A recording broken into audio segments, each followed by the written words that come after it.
మీ పేరు? అనిల్ కుమార్. ఇంటి పేరు? మునపాకల్ అనిల్ కుమార్. డివిజన్ ఏ డివిజన్? డివిజన్ 47. గట్టిగా 47 డివిజన్. ఇప్పుడు మొన్న వర్షాలు పడ్డప్పుడు ఈ ఏరియా మొత్తం నీళ్ళతో మొత్తం మీ ఇంట్లోకి నీళ్ళు వచ్చినాయి? వచ్చినాయి. ఎంతవరకు వచ్చినాయి మీ ఇంట్లోకి నీళ్ళు? స్టెప్స్ వరకు 5 వరకు వచ్చినాయి. మీరు ఏం చెప్పాలనుకుంటున్నారు ప్రభుత్వానికి? ఎవ్రీ ఇయర్ ఇదే ప్రాబ్లం అవుతుంది. అందరం ఏరియా కాలనీ వాళ్ళందరం ఫేస్ చేసి ఇదే ప్రాబ్లం. ఫండింగ్ ఇచ్చారని తెలిసింది కానీ ఎవరికి ఫండ్ రాలేదు. ఏరియా చాలామందికి రాలేదు.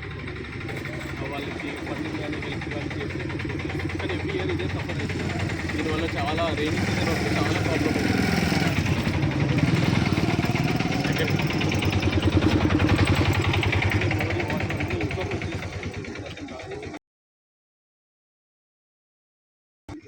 అంతా బ్యాక్ సైడ్ స్టాగ్నెంట్ అయిపోతుంది.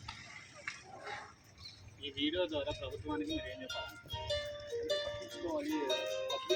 పబ్లిక్ అవ్వాలి కాబట్టి పాలిటీషియన్స్ కానీ ఎవరైనా ఇట్లాంటివి అయినప్పుడు వచ్చి పట్టించుకోవాలి. ఇంతవరకు ఎవరు రాలేదు, ఎవరు చూడాలని పట్టించుకోవాలి. 47 డివిజన్ దానికి ఎవరు సొల్యూషన్ లేదు. మళ్ళీ ఈ ఫండ్స్ ఇచ్చేవి కూడా ఎవరికి ఇప్పుడు ఎవరెవరికి ఏమేమి ప్రాబ్లం అయిందో, ఎవరెవరికి ఇంత ఏమేమైందో వాళ్ళు ఎవరికి రాలేదు మనీ అనేది.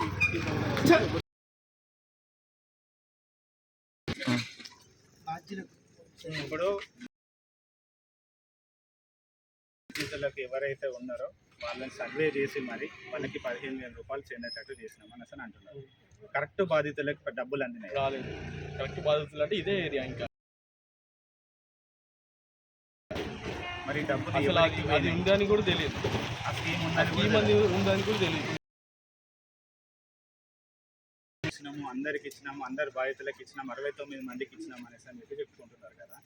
మరి అసలు బాధితులకేమో రాలేదు. వీళ్ళే అసలు బాధితులు, వీళ్ళకే రాలేదు. మరి వాళ్ళు ఎవరికి ఇచ్చారో మరి ఎందుకంటే చెప్తున్నారో ఏమో తెలియదు.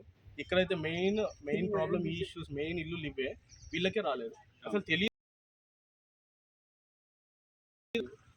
ఇది పరిస్థితి. కాజీపేట 47 డివిజన్లో ఇంత అవస్థలు పడుతున్నారు. దయచేసి ప్రభుత్వం అర్థం చేసుకోవాలి.